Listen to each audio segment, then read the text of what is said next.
Hi guys, it's Celine, and today is Thursday, the 28th.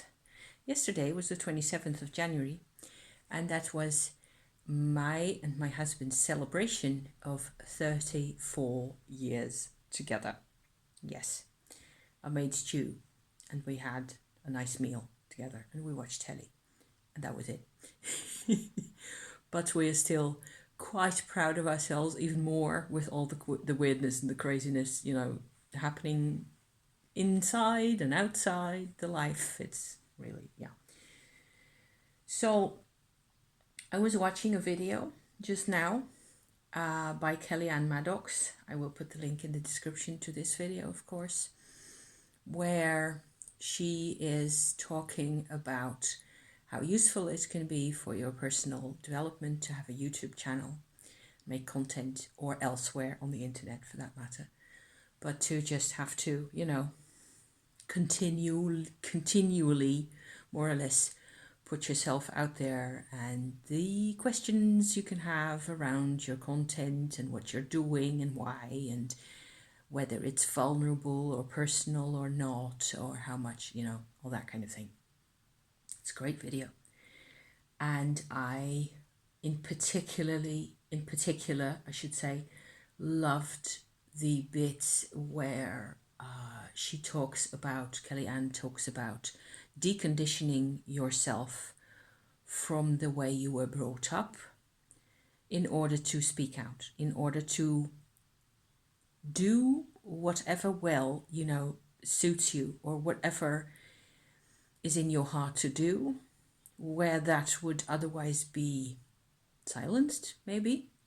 Certainly in my case. So yeah, so I was watching that, and I put a lengthy comment in the comment section about how I had a very specific type of scenario with this issue of deconditioning from parental approval and, belief systems that you were brought up with and so on, in connection with my YouTube channel. Actually, over a bit of 2020 and the second half of 2019, because I had been on YouTube for a while at that point, but I got to talking to my dad again, and it turned out that all of a sudden that he was actually watching my channel out of nowhere. And this is a man I had spoken to a couple of times, also in person, in the early 2000s, in, some type of context, because I went to live around here, and he lives at about, I don't know, half an hour's drive or so away from here. And for all I know, he may still be watching. I have no clue. I can't really tell. And I'm not even spending more time thinking about that at the moment, because I decided that I wasn't, capable of working with him, really communicating with him. In 2019, we spoke for about 2 months. I think we both invested quite a lot of effort in our, attempts at communicating. And but it's not easy. It's not even possible, I think, to just bridge over what mainly, looks like 50 years of silence, of grudges, of anger. There's just too much there, and it's not possible to for either of us to sort that out between us now. It wasn't happening. So because it wasn't happening, because it was very stressful, and for me certainly it was a hard time, and I had to pull the plug at one point because I felt I was being gaslit. And it has been very illuminating to me to learn how that works, and to actually have to accept this gaslighting type of communication for a while. Luckily, I was in a position to at some point decide, okay, this is enough. This is the end of this. I'm pulling the plug on the whole operation. But during that time and afterwards, I was still vlogging, and it was interesting to sort of, for myself, overcome, or to choose rather, to continue vlogging because it's part of my life. It's who I want to be. This whole life here involves my YouTube as well. And I enjoy making videos. I enjoy talking about things. I enjoy what I learn here. There's loads that I learn, and I have stuff that I can share here, which I can't share anywhere else. That's rather crucial for me. I can't, as yet, I'm writing occasionally, and it's serious, but I don't see myself necessarily publishing any of that stuff so far, because there's just too much material, and it's too miscellaneous, and it's too mixed up, and it's difficult. So vlogging is excellent. I can just get a story out there in half an hour or just a bit over, and people are actually here. You guys are here, and I am here for you guys, whoever makes content. If you ever want to share something you did along these lines, you know, along lines that are personal, that matter to you, this is what I was struggling with, whatever, you know, feel free to share a link in the comments. And, you know, if you're doing this on the tube as well. I thought it was a fascinating subject anyway. And my experience with the whole deconditioning from parental influence was like visceral. It was like having the unplug the, you know, whatever gooey, weird things that it was from inside my very innards. And it was difficult. And I chose, in the end, I chose to do what I like. Easy, just as easy as that, you know. I chose to continue talking, to basically ignore options in my brain that go off like whatever, what if my dad is watching still? It's fine. Let him watch. It's a free universe. That's what I keep telling everybody. And I keep telling myself that. It is a free world. This is 2021. It is no longer 1974, you know? So a lot has changed. I have changed. I am allowed to believe that some things have actually changed. So the other half of the reason why I'm coming on today and making, you know, my first attempt, hopefully at a revisiting that's going to go on for a bit yet, is that I got in the post my Mystic Masters Tarot all the way from Louisiana. This deck has come. It didn't even take all that long. I think 5 or 6 weeks or so, 5.5 weeks. And these are the cards. They're absolutely gorgeous. It's magnificent cardstock.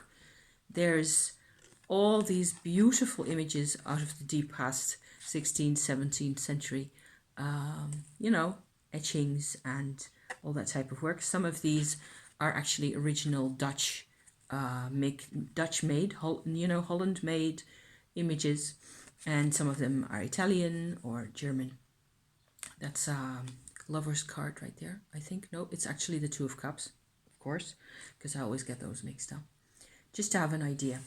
Danny Mystic, who you will find in the description to this video as well, did an awesome job putting just a bit of color here and there. I think some splashes of paint. She basically printed out each black and white etching, of course, and, you know, giving them a bit more warmth, I suppose, with the color, and a bit more structure into as to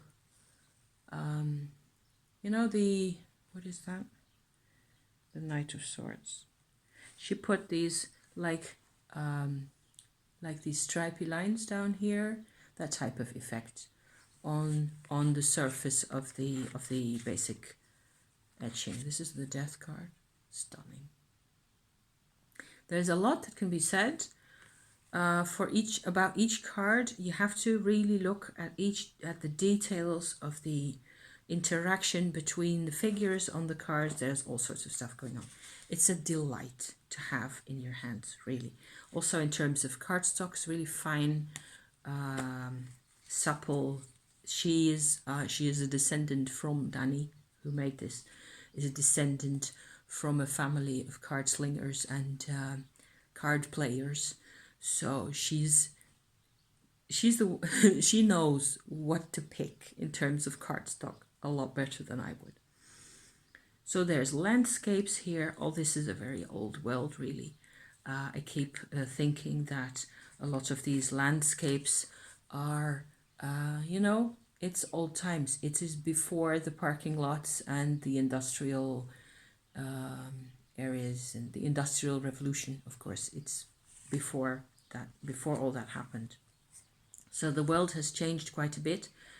Also the world over here in the Netherlands, in Europe, I would say has changed quite a bit. In some aspects, of course, in those really physical aspects. The cards are another thing that's really striking to me. I don't really normally use a lot of Rider-Waite imagery, except I have got Rachel Pollack's books about, the 78 Degrees of Wisdom, about the tarot cards. I tend to go to astrological interpretations also as a sort of a foundation to understand what each card really means to me. These cards, although the imagery dates from a period when the only available tarot would have been of a Marseille type, these cards are reimagined, reinterpreted to present a more or less a Rider-Waite type interpretation. So, for example, this is instantly for many of us recognizable as a Six of Swords, whereas in a Marseille, of course, what you get is 2 times 3 swords, and you just have to make do with that.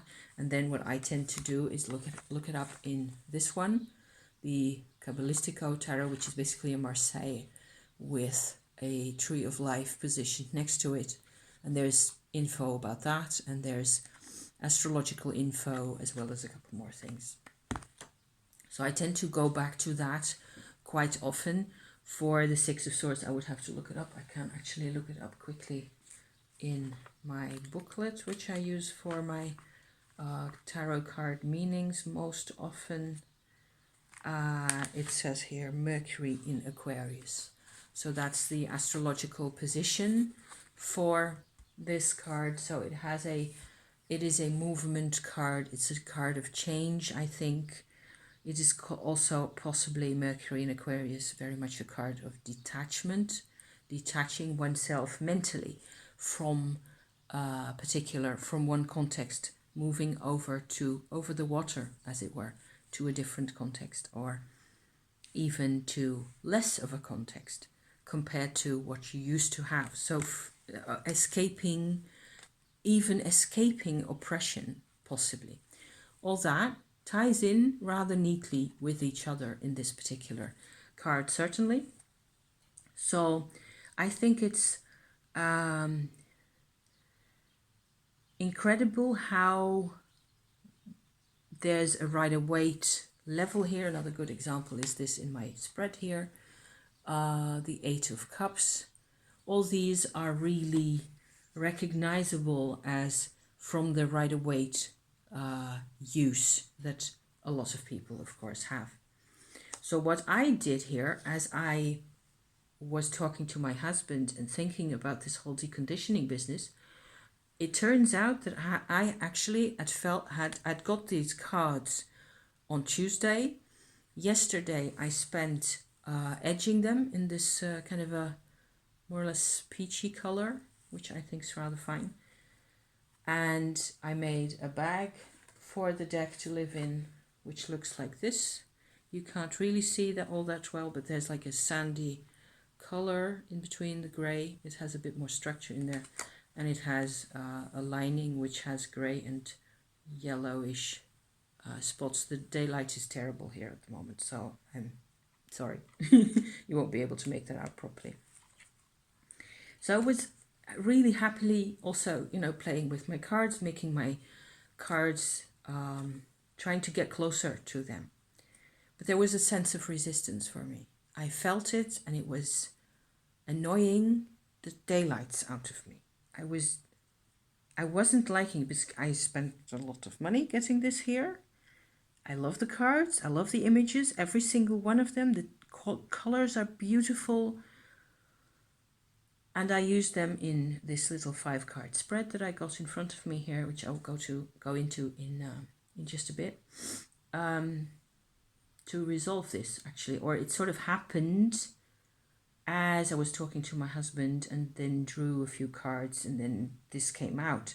And I realized that the reason for the resistance is actually the opinions that my parents had about this stuff. So even the 6 of Swords here is immediately relevant to me as to leaving the opinions of the past behind for this whole in this whole context here.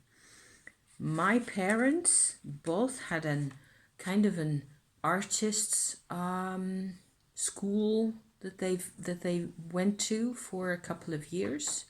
They met at the artist school, just like my husband and I met in university as English students back in the day. And my parents had extraordinarily strong opinions that this actually, or this type of representation in this manner, or in al fresco painting, or in oil painting, or any of that, the Renaissance, especially the Italian Renaissance, had been and always will be the apotheosis of human art, and that nothing ever really changes in that respect ever, that nothing can change. This will always be the best. Da Vinci and Titian and what's his name? Any of those. Sandro Botticelli. Those are the guys that you're supposed to want to admire. And it's all very classical. Ace of Cups right there in the deck. Gorgeous. I'm just setting that out here for now to keep me going. So I was brought up, I'm 54 and a half today, okay? Now, as I sit here and talk to you. I was brought up with this permeating our lives was this notion that nothing you ever, and that's of course the relevant bit here, nothing you could do in the course of your life, whether it was my dad oil painting or doing other, graphic work, whether it was my mother householding, whether it was me growing up, to the extent that we actually lived together for a very short while when I was a small kid, and then afterwards I lived with my mum only. Always I have been faced with this sense of uselessness. It was in everything. It was much more all-pervasive than only in creative matters, or only, it had everything to do with how you define yourself, how you define your life, whether you can actually make progress, go forward, change things, do things, not care, about how much of you were supposed to care like 100,000% about excellence and beauty and perfectionism, whatever else, but you were never supposed to change or look at things in a completely different way. Probably if my dad actually hears this, he's going to think, I never wanted any of that. It wasn't supposed to be, that wasn't the way it was supposed to be. And to quite a large extent, this whole problem had to do with my mother, who was much more of a headstrong, stubborn type compared to my dad. I think they both had their psychological issues, and they had reasons for being the way they were. But that's the whole thing here. For me now, today, in January 2021, it's all my own choice, right? And having this deck brings to light for me in a way that I just have to stop and breathe and think about. How easy it is to be overawed by excellence, by the work people did, and just stop there. Be overawed by what society brings us, and being stuck inside this inferiority complex in your own brain, where for 90% of the time you're not even aware of thinking that way. You're not seeing yourself as you truly are. You're constantly editing yourself. This is how relevant Kellyanne's video is to this story here today for me, is we're constantly editing what we're presenting. We're in our brains. We're constantly selling ourselves short, basically, and selling the world short, even. So I'm going to share my cards with you. I'm going to stick all this back where it belongs. Boom, like that. And put the box to the side. So I had pulled 5 cards from the Mystic Masters Tarot at first. And I thought also that it would be interesting to combine, to see what it looks like if I combine them with soul cards. And because in this particular case, I certainly think that that works. So the first one I got was the 8 of Coins, 8 of Pentacles, a card that I always get, which is completely fine, which has every type of relevance for me in my life. The Magician, very soft toned, beautifully dreamy kind of magician card here. The 10 of Wands in the middle. You see how right-weighted that is? The World, yes, awesome. And the 8 of Cups I already showed you. So those 5 came out for me, and to me this represents like a voyage, also like a close-up moment image of what it is like today. You tend to respect people who do this type of work at this level, like these etchings were done in a time when a lot of time was and effort was put into the work. There was no the capacity that we have nowadays of endlessly reproducing things, changing colors in computers, where in the digital world, actually, if you live there too long, you end up believing in those types of colors, in the types of, it's Disneyland, basically. Whereas real life and the life of the body and the life of the psyche, I think still happens in this kind of a world. And in terms of how I interpret these cards personally, I think that I am very much invited, certainly by the Magician and the World card here, to accept a new position, to accept it's my choice. The only choice that has to be made is this here, this my own choice, to let go of the presumptions, the assumptions, the special positions and all the rest of that has to do with looking at this art in this way. Like you are never going to be able to compete. Who said I was wanting to compete, Just one tiny little thread of thought there. So my soul cards that I took out, they're going to be striking and terrible. Let me bring out one that is actually fairly moderate, I think this goes really well with, in terms of color, with the World card right there. This is very pretty, I think. This lilac tint, violet tint that comes back in both these cards. I hope you can make that out on the screen. That just makes my day. If I put this card next to that, this is a card that I first put back in the deck because I thought it was too scary.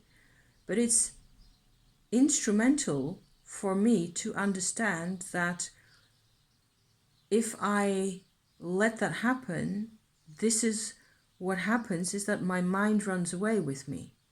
just like it did for my parents. They had all these ideas that were given to them, you know? Nobody really had a choice ever. My grandfathers didn't have a choice in this. They were given the ideas. They were supposed to bow down to the priests of patriarchal, domineering, macho, phallocratic society. That's the root cause of all this. And this is one of the phenomena that you can get as a living human being with that, is that your mind is going off on a tramp by itself, and all this part of you is left behind. That's very uncomfortable. It doesn't really look very comfortable. One result of that, brace yourselves, is this one.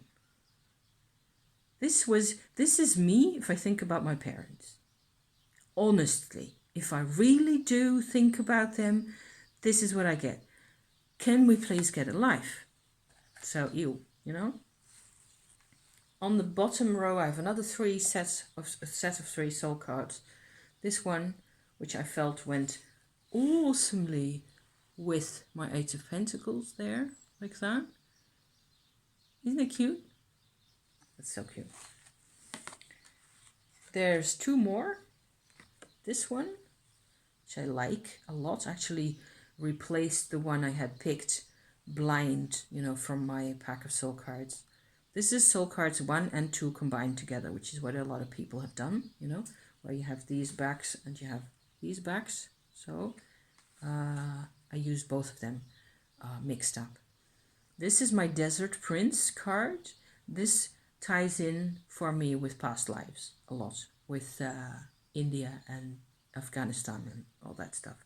It's kind of what I am connected to in a way that is separate from my parents, most definitely, or mostly 90% separate from everything that my parents bring, except for 10% they actually do share in this, where I could go into a lot of detail and I would bore you to death, so never mind.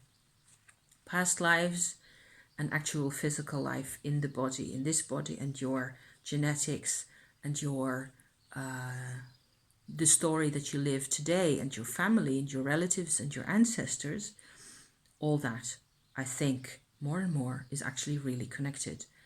So the past lives of the soul, of the incarnation that you are, and the things in the family line that you're a part of, those two are separate and distinct. You can distinguish them depending on how you're working with either of them, but there's connections as well. Very creepy and very interesting.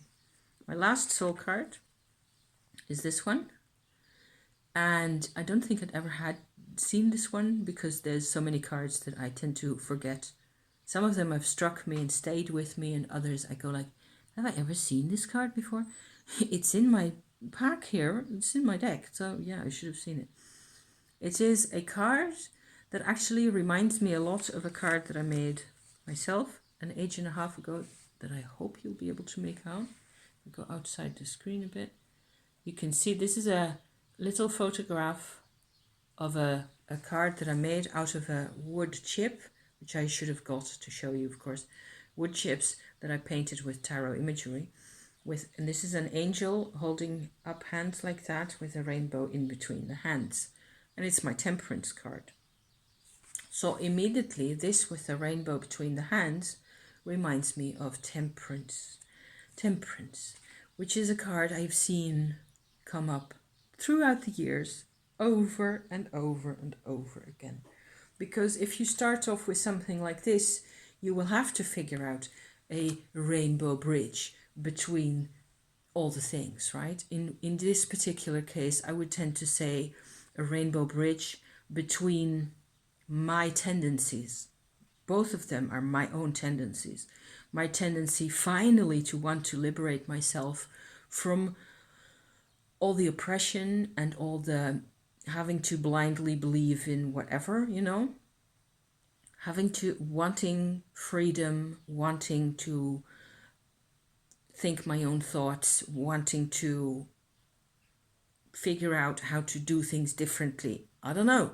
I mean, tomorrow's another day, right? Just do things differently.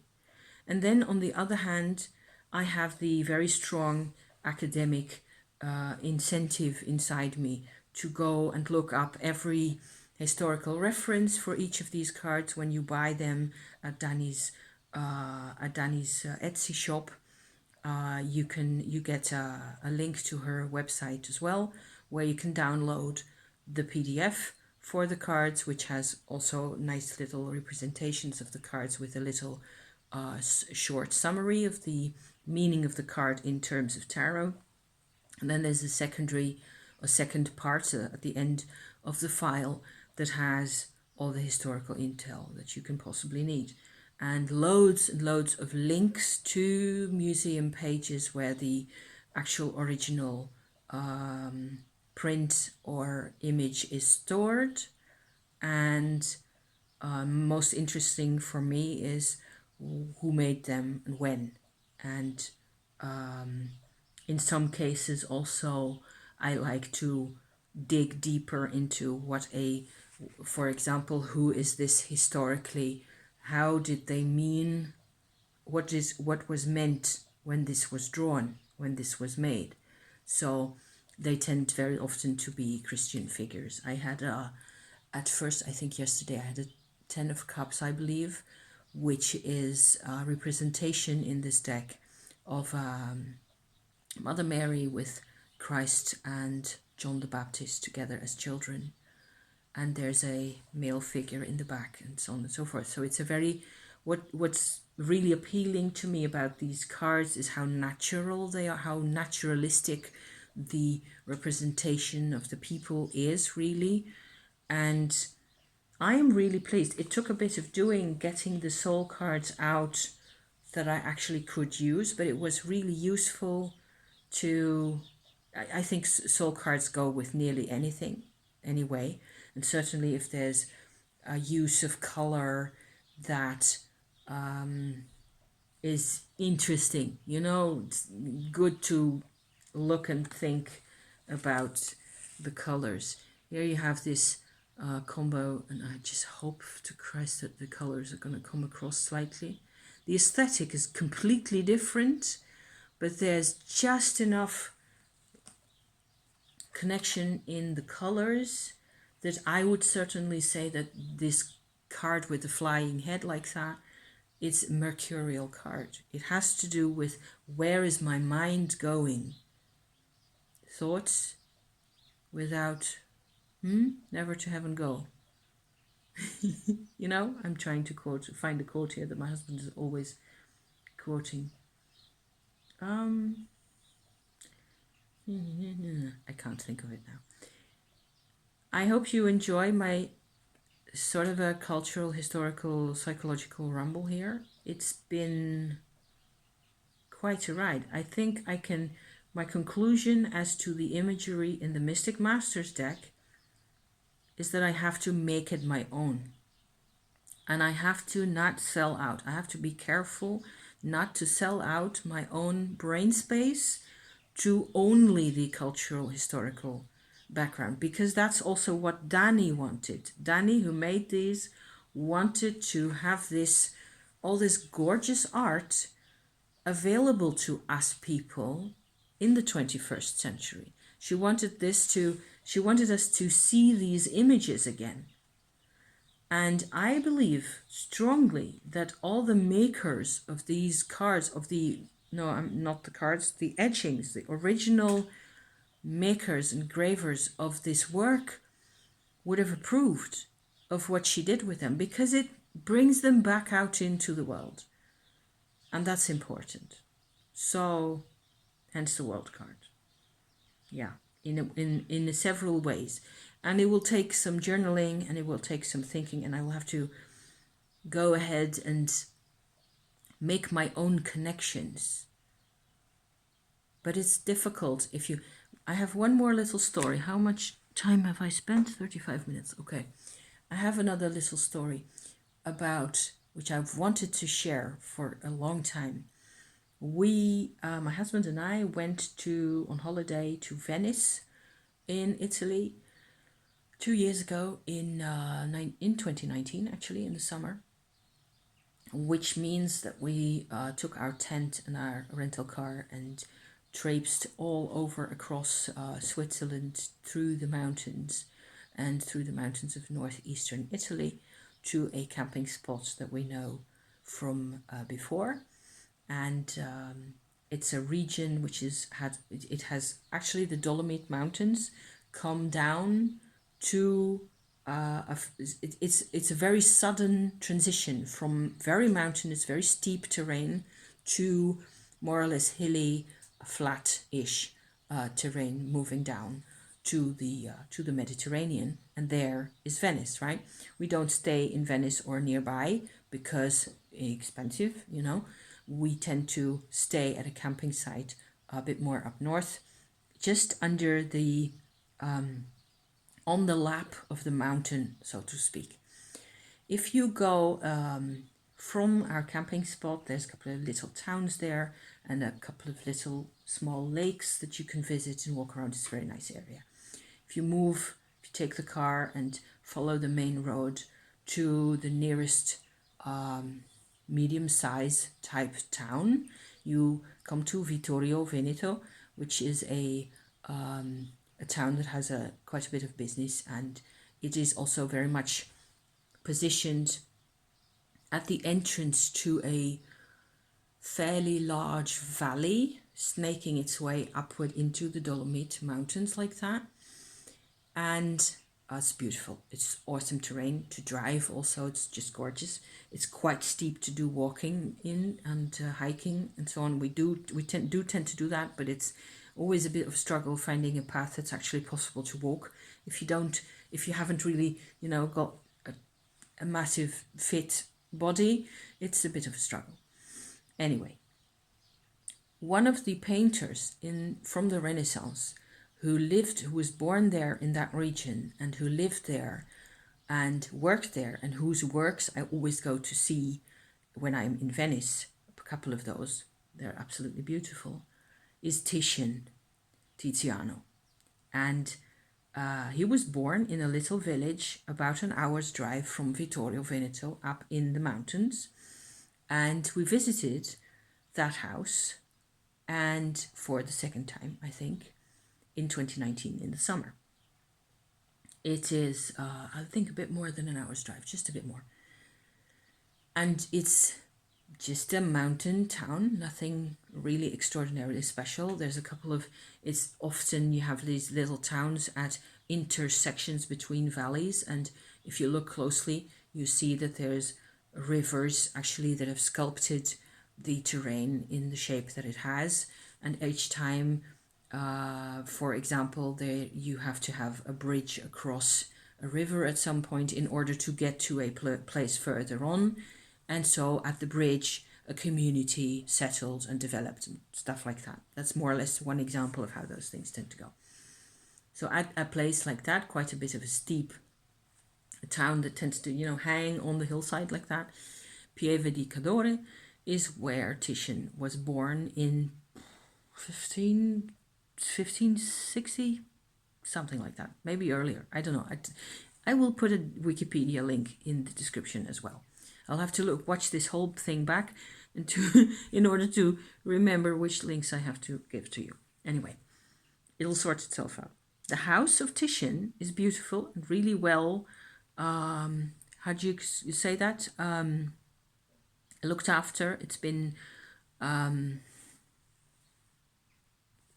cared for in such a way that it's still all there. The historical layout of the house is like a big ground floor room, which is maybe where they kept carts and maybe a couple of horses. And then there's a large staircase made of wood, dark wood, on the outside of the house that you can go up, and you pay just a couple of euros, I think, to get in there. And because it's actually really a museum, then you enter the house. In the middle, there's like this dark wood balcony on the outside that the stairways ends up on. You walk to the middle of the house. There's an entry there with a large door and a passage into the middle of the house like that, with rooms on either side of the passage. On the left, the first room that you come to is the kitchen area, which has at the back end of it, so on the outside corner, the north corner of the house, actually, really clever. I'm just realizing that now as I speak here. A very large fireplace where they actually also did their cooking, of course. And it has a square stone rim around it, like stone slabs, big enough for you to sit on comfortably, preferably with a pillow because the stone is cold. But it's like a massive square area with the stone slabs all around like that. And in the middle is a metal lid, I think, that I remember, because otherwise it would be messy, I think. And there's a couple of cupboards in the room there that were used at the time or that are very similar to what it was like. On the other side of the hallway, there's another room where they keep little pots of pigments that were similar to the ones that Titian used, all the natural pigments that I'm always talking about, all the ochres and that stuff, beneath in a glass case, so you can look at those. There's a bedroom of sorts and another bedroom, I think. But I was actually in the kitchen with my husband, just the two of us. There were, I think, two other people walking around in the house in the other room somewhere. And I had a sort of a inspiration to try to connect with the spirit of Titian, whom I admire so much as a painter and artist, because of his beautiful use of color and his endless, his paintings just share so much peace and poise. He is my favorite Renaissance artist, along with Rembrandt and along with a dozen others, because I'm into that stuff. I always appreciated all that stuff very deeply, which I realize now that I'm sitting here talking to you about this. It isn't my parents' appreciation, all this. This is my appreciation. It goes further than this. I was sitting there on the edge of the stone slab, and I was just going into a very peaceful, sort of a empty your mind kind of a state, trying to find something of Titian himself, something of his soul, his person, his personal nature in my surroundings, in his house that he actually lived in as a child. He grew up there. He stayed there for, I think, until he was 15 or 16 or so. And I did feel like he was there, that I could actually see him, but he was an old man by then. That I felt the presence of, and he wasn't really all that accessible. He was a bit distant and a bit, which I wouldn't be surprised if that were actually the case. Somebody who's suddenly gets a visit from the spirit world.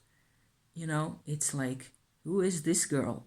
What is she doing here? A bit like that. And I was distracted from sort of trying to communicate with him personally. I don't think I was even that much into that, because I got a immense, strong, almost trippy experience sinking into the mountain and sinking into the past. I had an intense experience of the mountains as they were in his day. And it was like I was communicating with the spirits of the mountain more than with this one person who had lived and worked there or grown up there and has come back eventually, occasionally to visit his parents or whatever. And it was like his life was part of an endless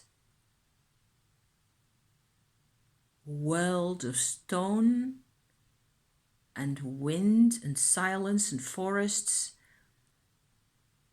And it was a really peaceful sensation. It was overwhelming and peaceful at the same time. And we sort of my husband got sort of attracted into this whole maelstrom of peace and quiet. And we staggered out of the house again, down the steps, down the stairs, and over to the other side of the street. And we sat on a bench on the side of the street, just up opposite the house in the sunshine, for 3/4 of an hour, completely stoned. And I hadn't smoked anything, I hadn't drunk anything. I swear to God, it was 2 o'clock in the afternoon, and I was supposed to be completely sober. It was the most trippy, spaced out experience I've had in my lifetime, and that's saying something, you know, because, well, I tend to be the rationalist, but there's lots of this type of stuff, but never like this. This was extraordinary. After 3/4 of an hour, we got the courage together. My husband was just gone out of his brain as I was. We got our asses up to the other side of the street again, not to the house, but to the pub next to the house. And we sat on the terrace there, so like 50 meters over, you know, and had aqua tonica, which is like tonic water, Schweppes, kind of a drinky, for another hour or so, trying to come out of the extraordinary, what we called it afterwards, we called it the time bubble.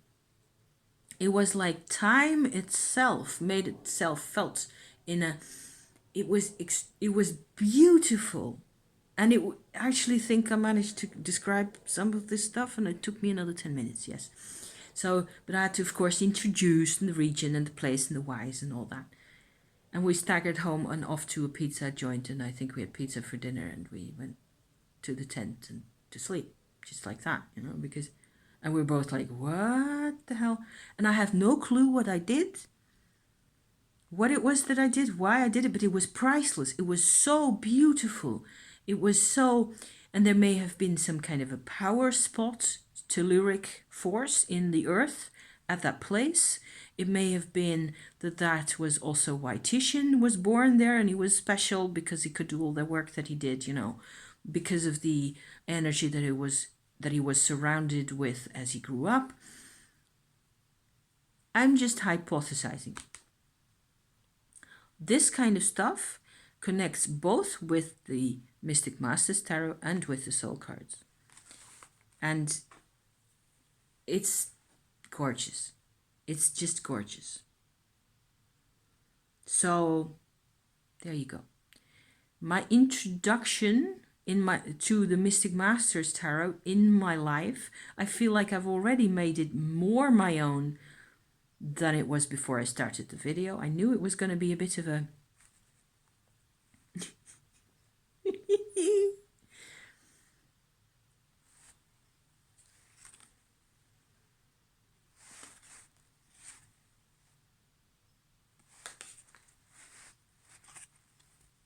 It's actually the Hanged Man, that one.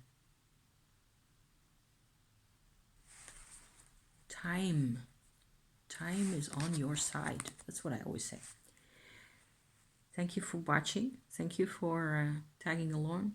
I was so happy I found the Switzerland videos again. That was the same holiday. And it's also a bit about time. Time is on our side. Certainly now. Okay? We're getting there in terms of moving forward the cycle of the seasons, certainly, on this side of the planet anyway. It's raining. Well, has it stopped raining? It has sort of decided to stop raining for a bit. Thank you for watching. Thank you for coming along for this weird ride again. And I'm probably signing off for this week because I did 2 lengthy sessions, nearly 50. I'm going to sign off right here. Thank you for watching and see you then. Okay, bye for now.